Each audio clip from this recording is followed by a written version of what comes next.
वंदे मातरम साथियों। भारत के संविधान के जनक और भारतीय गणतंत्र के निर्माताओं में से एक डॉक्टर भीमराव रामजी अंबेडकर जी की जयंती पर आप सबको हार्दिक शुभकामनाएं। 14 अप्रैल 1891 में जन्मे भीमराव अंबेडकर जी एक कुशल अर्थशास्त्री, लेखक, राजनीतिज्ञ, समाज सुधारक और जूरिस्ट तो थे ही, साथ ही वे अपने समय में सबसे ज्यादा पढ़े लिखे इंसानों में से एक थे।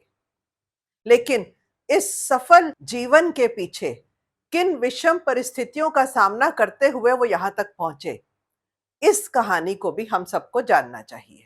बाबा साहेब जी का जन्म मध्य भारत प्रांत के माऊ शहर में हुआ।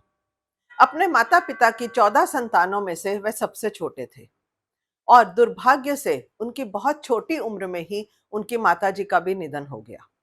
अब चूंकि वह महार जाति में पैदा हुए, जो उस समय अछूत और छोटी जाति मानी जाती थी, तो उनके साथ खेलने के लिए भी कोई बहुत सारे बच्चे नहीं थे। किंतु उनका मन पढ़ाई में लगता था, वे आगे पढ़ना चाहते थे। तो उनकी जिद को देखते हुए उनके पिताजी ने एक विद्यालय में उनका एडमिशन कराया। किंतु दुर्भाग्य से वहां के अध्यापक और बच्चे भी उनके साथ बैठने को तैयार नहीं थे।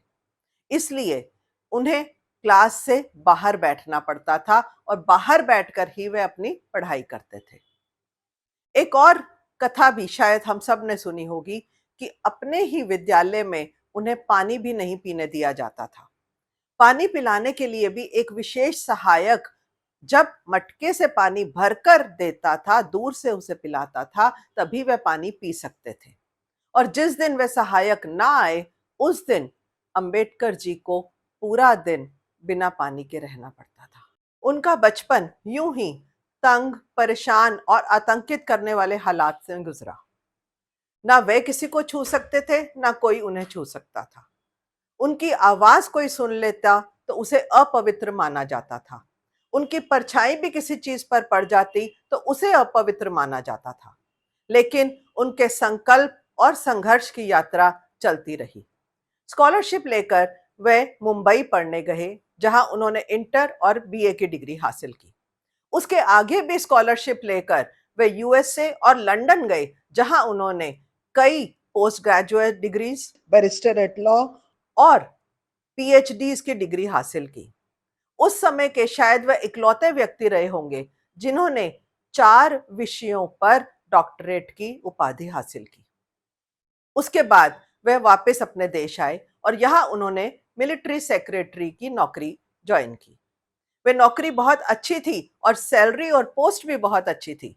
किंतु यहाँ के हालात ऐसे ही थे, जब वहां का पियोन भी उन्हें फाइल फेंक कर देता था, क्योंकि वो ऊंची जात का था और इन्हें वे छोटी जात का मानता था। रोष होते हुए भी उन्होंने कभी कटुता और बदले के भावों को आगे नहीं आने दिया। वे कहते थे, शिक्षित बनो, संगठित बनो और संघर्ष करो। इसीलिए दलित, पिछड़े, वंचित समाज के लिए वे एक आशा की किरण बने रहे। अंग्रेजों के शासन के दौरान अंग्रेज शोषण करते थे और लेबर से 12-12 घंटे काम करवाते थे।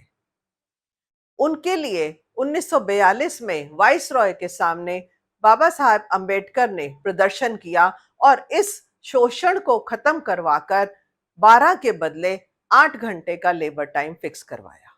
बाबा साहेब भीमराव अंबेडकर जी के ज्ञान, बुद्धि, कौशल और दूरदर्शिता का लोहा न केवल भारत में बल्कि विदेश में भी माना जाता रहा। यही कारण है कि वे स्वतंत्र भारत के प्रथम कानून मंत्री और कॉन्स्टिट्यूशन ड्राफ्टिंग कमेटी के चेयरमैन भी बने। उन्हीं के नेतृत्व में जो संविधान बना, वो आज विश्व का सबसे उत्कृष्ट और सबसे बड़ा लिखित संविधान माना जाता है। उसी के कुछ महत्वपूर्ण बिंदु जो हम सबको पता होने चाहिए। पहला, उस समय भी सो कॉल्ड प्रगतिशील पढ़े लिखे देशों में महिलाओं को मताधिकार नहीं था, लेकिन हमारे संविधान में पहले ही दिन से महिलाओं को वोटिंग राइट्स दिए गए।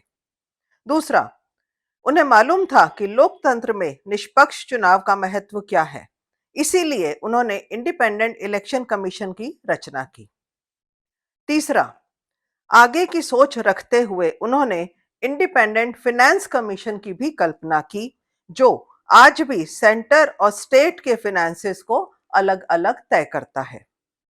इसके अलावा उनकी पीएचडी के दौरान लिखी गई थीसिस आज भी बेस है भारत के रिजर्व बैंक ऑफ इंडिया की। सन 1947 में जब हमारा देश आजाद हुआ, तो वह बिखरा हुआ और खंडित था।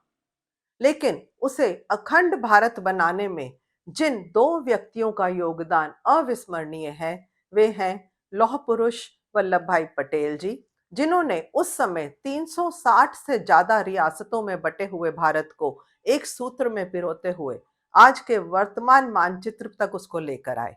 और दूसरे, बाबा साहेब भीमराव अंबेडकर जी, जिन्होंने ऐसे संविधान की रचना की जो आज पूरे विश्व में एक उदाहरण के रूप में देखा जाता है। इसी कारण से सन 1990 में वाजपेयी जी के नेतृत्व में उन्हें मरणोपरांत भारत रत्न की उपाधि से भी सम्मानित किया गया।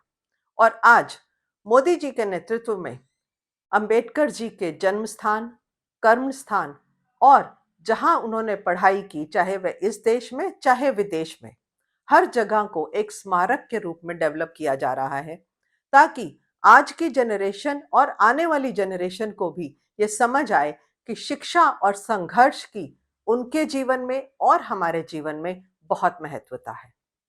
तो साथियों, एक बार पुनः बाबा भीमराव अंबेडकर जी के जन्मदिन की आप सबको बहुत बहुत शुभकामनाएं। जय भीम, जय भारत, जय हिंद।